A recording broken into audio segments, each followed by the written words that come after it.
জিলাপতি ভিচিডিচিৰ মনমোহন নাৰ্জাৰী ডাঙৰীয়া আমাৰ মাজত যোগদান কৰিব মনমোহন নাৰ্জাৰী আৰু আমাৰ যিসকল জিলা দলৰ নেতাসকলক তেখেতক আদৰণি জনোৱাৰ কাৰণে অনুৰোধ কৰিছোঁ আমাৰ যি জিলাৰ আছে মহিলা সভা সমাজ সভা সকলোকে প্ৰাইমাৰী কমিটিৰ লোকে ভিচিডিচি চেয়াৰমেনৰ লোকে সকলোকে হিতেশ বসুমতাৰী ডাঙৰীয়াক আদৰণি জনোৱাৰ কাৰণে অনুৰোধ কৰিছোঁ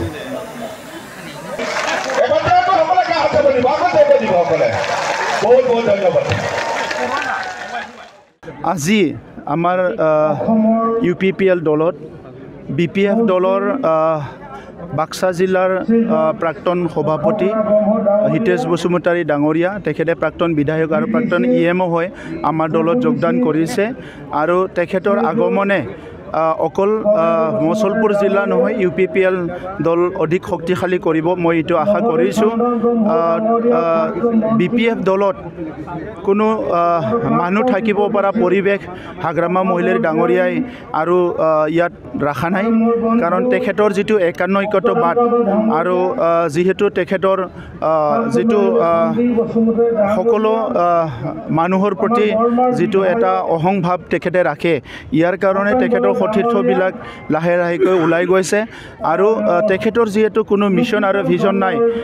দলৰ কাৰণে কি কৰিব ৰাইজৰ কাৰণে কি কৰিব সো সকলো আজি হতাশ হৈছে তো সেইকাৰণে সকলো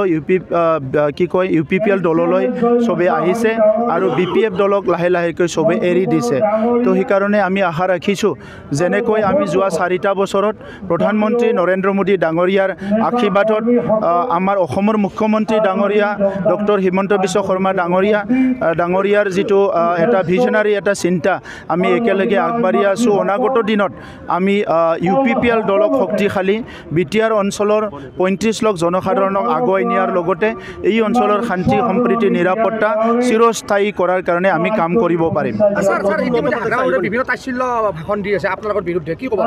চাওক হাগ্ৰামা মহিলাৰী ডাঙৰীয়াৰ এইটো স্বভাৱে হয় আজিৰ কথা নহয় গতিকে হাগ্ৰামা মহিলাৰ ডাঙৰীয়াৰ নামটো লৈ পেলাই তেখেতৰ কথাবিলাক কৈ পেলাই আৰু আমি সময় নষ্ট কৰিব নালাগে কাৰণ অলৰেডি আমাৰ অঞ্চলবিলাক বহুত পিছ পৰি আছিলে আমি এতিয়া কামতহে মনোযোগ দিব লাগে তেনেকুৱা নেতা আগতো আহিছে গৈছে আৰু হাগ্ৰামা মহিলাৰে নিজে প্ৰমাণ কৰি দিলে তেখেতে যে এজন ভাল সামাজিক নেতা নহয় বা ৰাজনীতিক নেতা হ'ব নোৱাৰে তেখেতৰ কোনো মিছন ভিজন নাই তেখেতে মানুহৰ কাৰণে ভাল চিন্তা কৰিব নোৱাৰে এইটো ইতিমধ্যে হাগ্ৰামা মহিলাৰে নিজৰ কথা বাৰ্তা কাম কাজেদি প্ৰমাণ কৰি দিছে গতিকে আজি BTR অঞ্চলৰ ৰাইজে তেখেতক নিজে কৈছে 2 লাখ টকা দিব লাগে এপ্লাই কৰিব লাগে গতিকে সেইটো এটা ডাঙৰ মাৰ্কেট ৰাজনীতিৰ নামত ডাঙৰ এটা বেপাৰ চলাইছে দেখা নাই